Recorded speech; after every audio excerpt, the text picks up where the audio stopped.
What's going on, guys? It's Brandon here, BB's iPod Touch Show. Today I'll be giving you guys a review of the iPhone 5S, and in the end I'll be telling you if you should upgrade from the iPhone 4S, the 5, maybe from the HTC One or the Samsung Galaxy S3, if you should get the 5C or the 5S. I'll be going over all those things along with a full review of the actual 5S itself. So, as you know, the 5S comes in white, space gray, and of course the champagne gold. The 5S comes in 16, 32, and 64 gig models at the same prices as the iPhone 5, $199, $299, and $399 for the 64 gig. Of course, it comes on Verizon, AT&T, Sprint, and T-Mobile. And actually now they have just announced recently that Virgin Mobile, the prepaid service, will be having the iPhone 5S and 5C, so that's a little interesting. Let's take a look at the hardware of the iPhone 5S. It has the same design, the dimensions, and everything pretty much is the same as the iPhone 5. Of course, there are some differences, such as the color on the back. It's slightly different color, and then of course you have the gold, which wasn't there with the iPhone 5.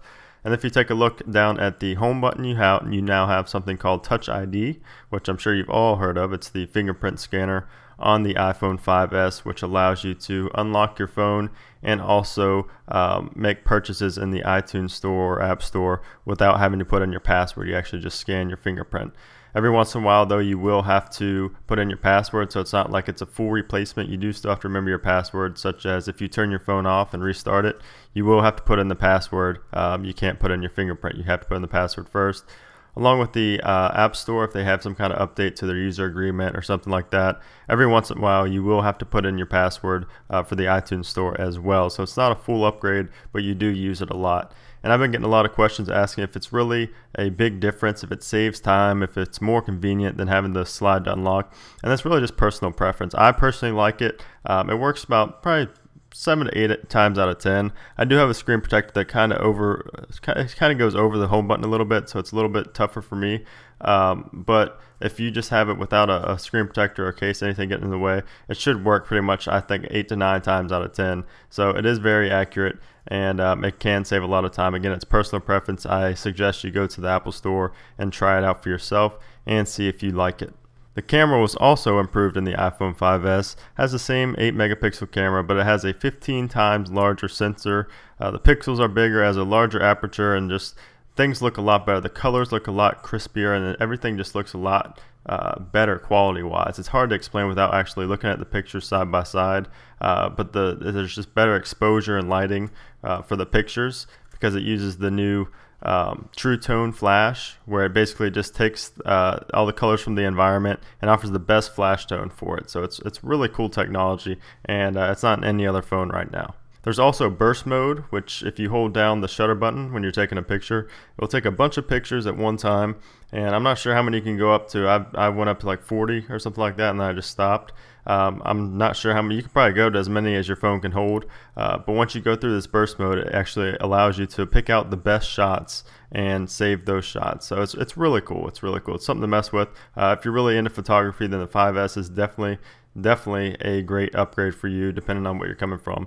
There's also 1080p HD video with slow-mo recording, which is awesome, especially if you're outside, maybe recording like some kind of skateboard move, some surfing, somebody catching a big wave, some kind of sports like a big hit or something like that. You can do the slow-mo. You actually edit it after you take the video, so you do have to slide over to the slow-mo. You can't just do it straight from video. You have to slide over to the slow-mo category and then record, and then after you're done recording, you can actually set when you want it to be in slow-mo. Now let's take a look at the internal specs of the iPhone 5S. As you know, the 5S has the new A7 chip along with the new M7 chip. Now the A7 chip makes the iPhone 5S twice as fast as the iPhone 5, but it almost feels the same speed-wise as the iPhone 5. I mean, I use it for everyday use, and I know the benchmarks say it's double as fast, and I've seen it in comparison with other things making it double as fast. But really, for everyday use, you don't really notice that big of a difference. You do notice a minor difference that the 5S is quicker, but when it comes down to just regular everyday use, the iPhone 5 and the 5S are pretty much the same speed.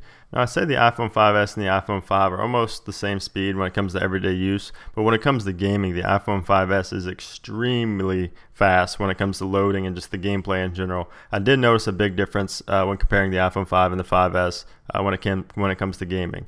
The iPhone 5S just loads so much quicker, and the gameplay just seems a lot more crisp.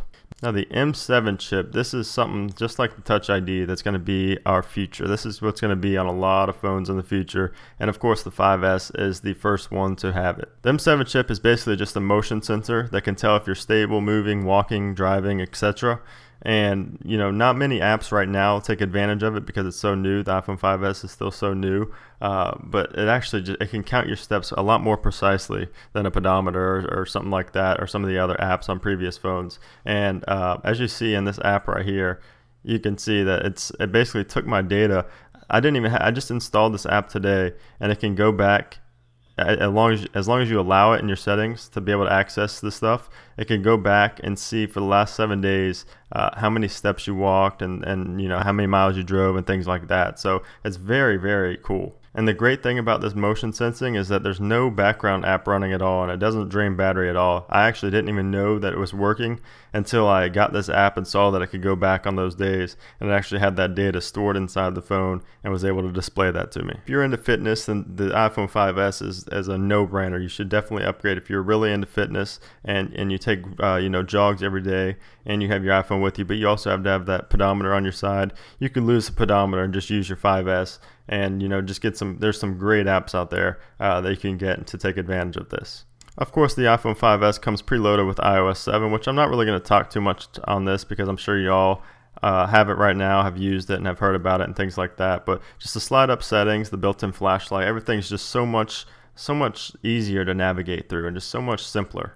Of course, we have iTunes Radio, which is nice. You can go through all these different stations. You can see your recent stations. You can go through a big variety of stations. And the redesign of iOS 7 in general really grew on me. At first, I didn't like it. I thought it was way too colorful and just didn't like it at all. But after using it for so long now, I mean, it's just grown on me, and I really do like it a lot. The battery life on the 5S is an advertised 250 hours of standby, 10 hours of talking time over 3G, 10 hours of browsing on LTE and Wi-Fi.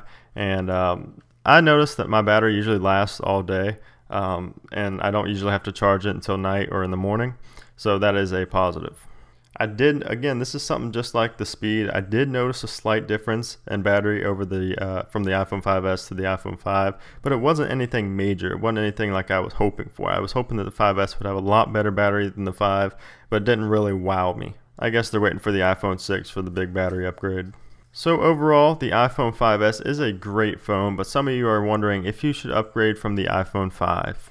And this is really all personal preference. Again, I'd recommend you go into the Apple Store and actually try out the Touch ID, play games, and things like that on the device, because really Touch ID, you know, the M7 chip and just the speed when you're playing games and things like that are mainly the only reason you'd really want to get the 5S, unless you're like me and you have to have every single new device that comes out from Apple. But yeah, I definitely recommend you go try it out and decide for yourself. Now, should you upgrade from the 4S? I say definitely, especially if you're due for an upgrade. I would most definitely upgrade to the 5S because it's a major upgrade. You'll be blown away by how much faster and the phone is and how much smoother everything runs. And the camera, there's also a huge camera upgrade from the 4S to the 5S. Now, if you're coming from Android and thinking about getting the iPhone 5S, maybe you have the S4, the HTC One, etc. Again, it's preference. I would definitely recommend you go into the Apple Store and try it out, especially since you're probably new to iOS. Maybe you've used an iPhone or an iPad or an iPod, but iPhone is a little bit different. So I'd recommend you go in and just try it out and see what you like. But of course, the 5S is faster than all those phones right now. And now the final question, should you get the iPhone 5S or the iPhone 5C? So if you aren't as interested in having the best of the best phone out right now, then I'd definitely say the iPhone 5C is a great phone for you because for the price, I mean, you really can't beat it. It's a great smartphone. You know, it's not slow or anything like that, especially for the price. I would definitely get the 5C if you're maybe on a budget, or if you're just not really into all the things that the 5S offers. If you don't really care about having the fastest phone, if you don't care about having the newest phone, things like that, then I'd definitely say the 5C. So thanks for watching, guys. Hope you enjoyed this review of the iPhone 5S. Make sure to follow me on Twitter, like me on Facebook, all those nice links down below. I'll catch you later. Peace.